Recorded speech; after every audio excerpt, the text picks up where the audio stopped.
It's 1978. You are eating cereal and you are watching Saturday morning cartoons and you are watching the Super Friends, and the first thing you see on this Saturday morning's episode is the funeral of Batman. Yes, this is why Gen X is so detached from death and so weirded out when it comes to serious situations. So, in this episode of the Super Friends, one by one, you see each and every one of the Super Friends get killed by the Legion of Doom. And again, yes, this was in the 1970s. This is before the censors really got into controlling Saturday morning cartoons in the 1980s. So, in this episode, one by one, the Legion of Doom used this super crystal that's meant to counteract all the different powers of the people on the Justice League. So one by one, they hunt down each member of the Justice League and shoots them with this crystal, and it kills them, right? Again, you're a little kid. This is Saturday morning. You're watching your favorite heroes get killed like that, one by one.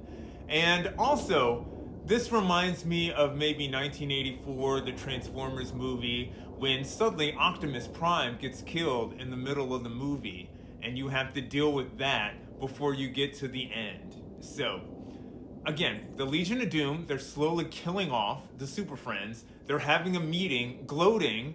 There's a little picture of the Super Friends, and it just crosses out one of them. And slowly, one by one, they track down the Super Friends and zap them with this crystal that can counteract all of their powers. And the funny thing about the Super Friends of the 1920s, it was very New Age-ish. Some of the Super Friends had scientific powers, some of them had athletic powers, some of them had magical powers. But it's funny how some kind of cosmic magical crystal could take them all out, one by one. Even Superman. Superman, when he gets hit by the crystal, it affects him just like kryptonite, right? So, this is Superman getting zapped. He gets tired.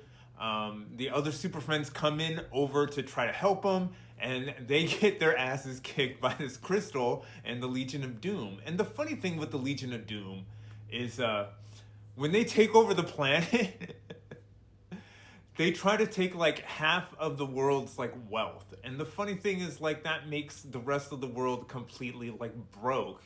There'd be no reason to control half of the world's wealth.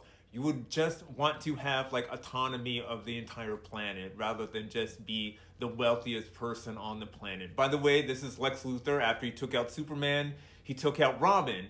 He took out Aquaman, The Flash. He took out Apache Chief. He took out, like, oh my gosh.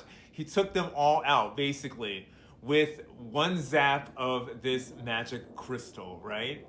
And after that, the Legion of Doom, they swear success. They're like, yay, we did this. We finally killed the Super Friends. We won. And remind you, this is 70s Saturday morning cartoons where you get to see your favorite serial killer, like your superheroes, get killed by like serial like killers, right?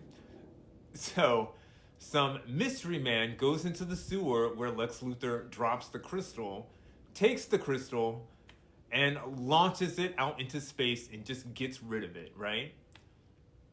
And you're like, oh, who is this mystery man? Who could this possibly be? Like you couldn't figure out the end of this already because there would be no Super Friends show.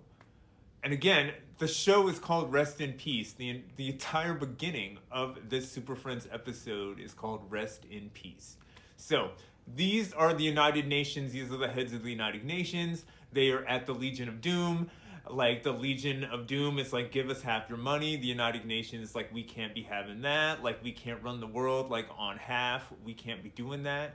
So, a whole bunch of delegations of another country show up in front of the Legion of Doom, and then, wig snatch, it's the Super Friends. And you know, you gotta love cartoons because they have the most convenient explanations for the most outrageous things, right? You just saw all of the Super Friends get murdered, like the whole episode, right? And at the very end, they're like, oh, that was just androids. We decided to make Super Friend androids, so Lex Luthor could kill those, and then we would come back and kick your ass. And like, for some reason in the 1970s that worked for you because it was the 1970s. So, again, Saturday morning cartoons, outrageous, big, doing weird things, weird plots, people dying, magical powers, psychic powers, things that could never happen, fantasy, the whole idea of fantasy. I mean, turning Lex Luthor into a giant, like, dollar bill. Are you kidding me? And then, of course, everything's all back to normal. The Super Friends live to fight another day. Go Super Friends. If you are Gen X, do you remember this episode?